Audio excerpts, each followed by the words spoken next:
What's up, guys? Welcome to another investing video, and in this video I'm going to explain how you can actually make sense of what all this information is that you see on a typical quotation page. So I'm just on a website here that looks at that's just an example of a real company. So this company is BHP. It's one of the largest listed companies on the ASX, the Australian Stock Exchange. They're a mining company, so they make the vast majority of their money through iron ore and a range of other raw materials that they dig out of the desert and ship overseas. So I'm going to explain, I'm not going to explain everything here because the video will get too long, but I will do my best to give you some idea about what's going on. So at the top here we have the company name, and we also have the ticker. This is called the ticker. It's called a ticker because back before computers, these were printed on something called ticker tape. But the stock ticker is simply the abbreviated terminology that's used to reference that company.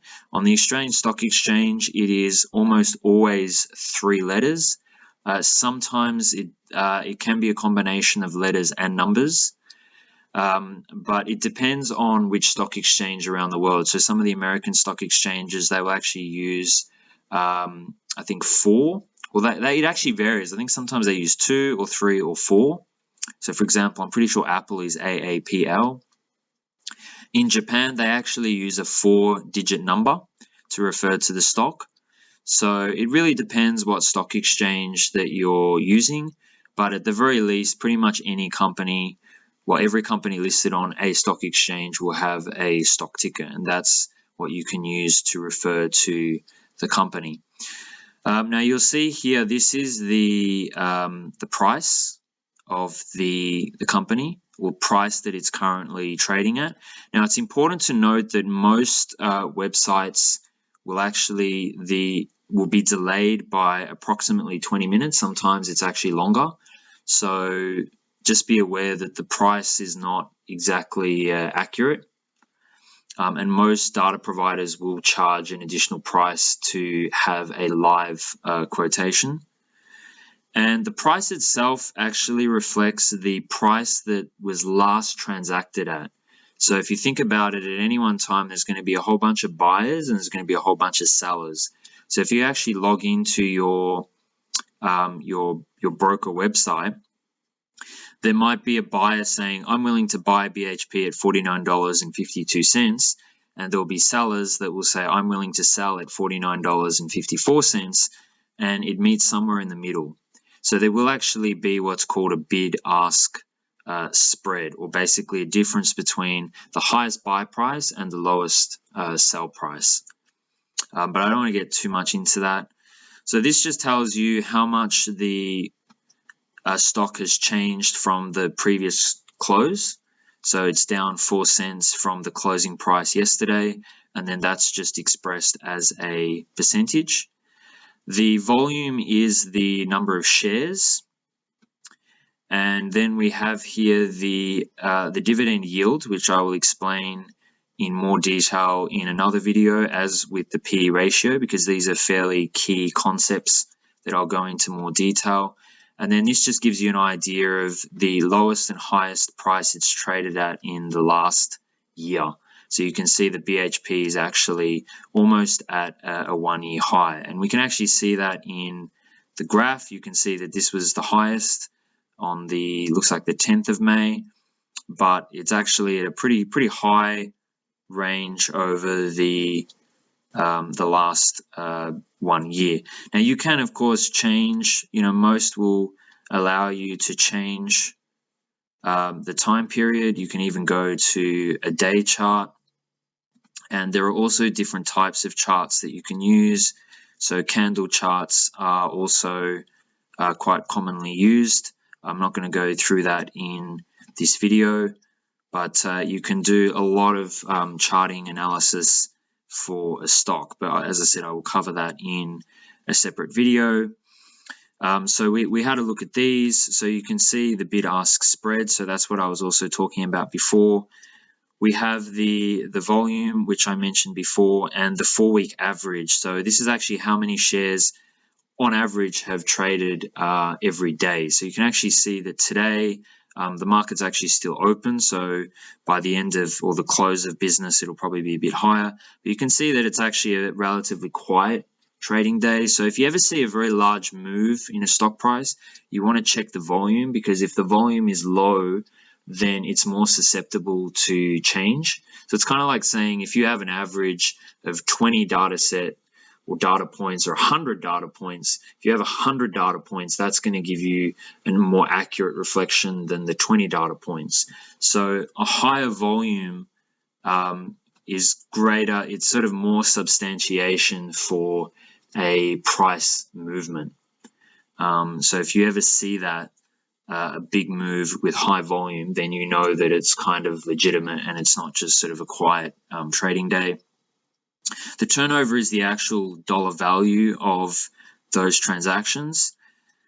The opening price is the price that it first opened at. That is different to the previous close. Okay, so that's important to note as well. And in fact, usually the biggest movement will happen from one day to the other. In other words, inter-day rather than within the day, which is intraday.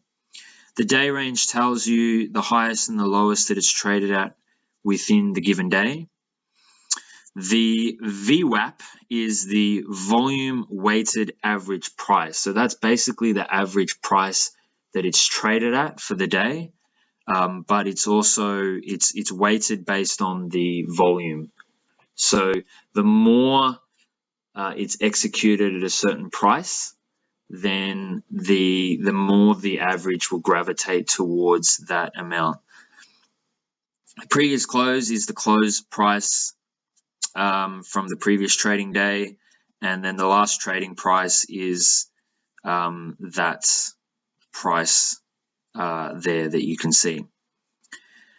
So this just tells you the performance of the stock. So it's up, it's actually down 1% from a week ago. It's up 4% in the month, and it's up 16% year to date. So that's calendar year, and then 56% 1 year. So you can see that it's actually, and you can see how you can sort of, people say the numbers don't lie, but you can tell a different story. So you might look at this and say, oh, it's going down, but actually it's been a very strong performing stock over the last year. This is versus other shares in its same sector, so other mining shares. So you can see it's actually outperformed other shares in its sector. And this is versus an index, so in this case the ASX 200. I'll go into that in more detail in another video. But this is basically the index, so it's sort of a representative level of what the market's doing. So you can see that it's actually up 26% on the market. So it's outperformed the market. This stock has done better than the general market, at least over the past year. The size is the value of the company. So you can see that its market capitalization, or its market cap as it's referred to, is actually 145 or nearly 146 billion dollars. So this is essentially the, if you've watched my other videos, the equity value of the business. Okay, is how much the business is actually worth. It's the net value. So it's basically assets minus liabilities gives you equity. It's 146 billion dollars. Now there's two different measurements of this. There's what's called the book value, which is what I just said, the assets minus the liabilities, but there's also the market value. And there is actually a difference because the share market trades on future expectations. So it doesn't necessarily represent the net value of the company today. But I don't want to get into that too much in this video. So for now, that's basically how much the company is worth. You can see the ASX rank is 2 of 2,251. So it's the second largest company listed on the Australian Stock Exchange. Okay, so it is a very large company, at least in Australia. There's only one company bigger than it at the time of this video. And in its sector, so in the mining sector or the resources sector, it is the largest.